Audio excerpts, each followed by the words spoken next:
The latest on President Trump's Twitter attack, and Venus Williams is at fault in a deadly crash. Plus, Columbia police are investigating an overnight shooting. Hello, and thank you for joining us from the ABC Columbia studio. I'm Kimberly Davis. Here are your trending headlines for Friday, June 30th. With the fate of healthcare facing collapse and a nuclear threat from North Korea, the talk in Washington is of President Trump's Twitter feed. He sparked swift condemnation from both Republicans and Democrats over tweets attacking the host of the cable TV news show Morning Joe with a string of insults. ABC's Janae Norman is in Washington, where the White House is defending the president's attack. They're the tweets heard round the world. The president launching a personal attack on MSNBC host Mika Brzezinski, insulting her appearance and intellect.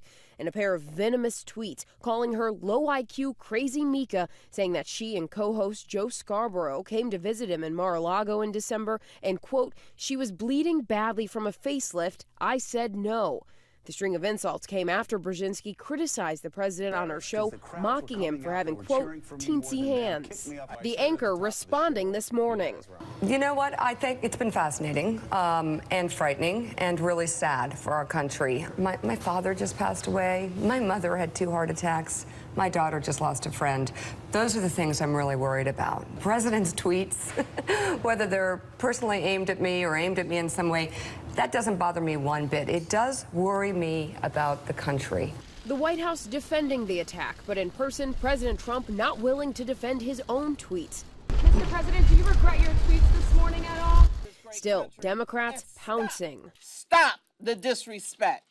I call him the cyberbully in chief. And Republicans piling on to the bipartisan condemnation. Look, what we're trying to do around here is improve the tone and the civility of the debate, and this obviously doesn't help do that.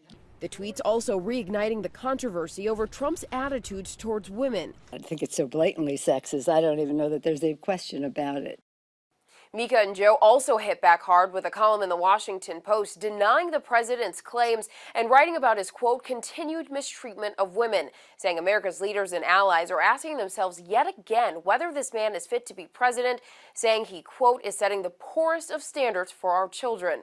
Janae Norman, ABC News, Washington. Florida police have determined that Venus Williams is at fault for a fatal car crash earlier this month.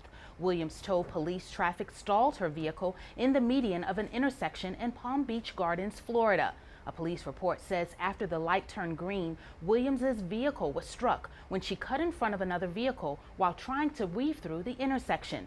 A 78-year-old passenger in that vehicle later died from his injuries. That man's wife, the driver, was hospitalized but survived the crash. Police estimated that Williams was traveling 5 miles per hour at the time. The report said she violated the other drivers right away.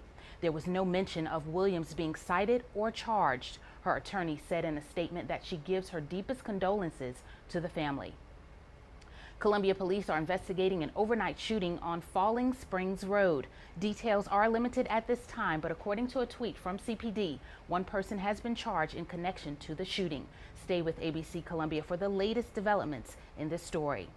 Join us for more news, weather, sports, and more on air, online, and on the ABC Columbia mobile app. What happens when road rage boils over? Find out tonight on ABC 2020, followed by ABC Columbia News at 11. I'm Kimberly Davis. Enjoy your holiday weekend. Stay safe on the roads, and thanks for watching.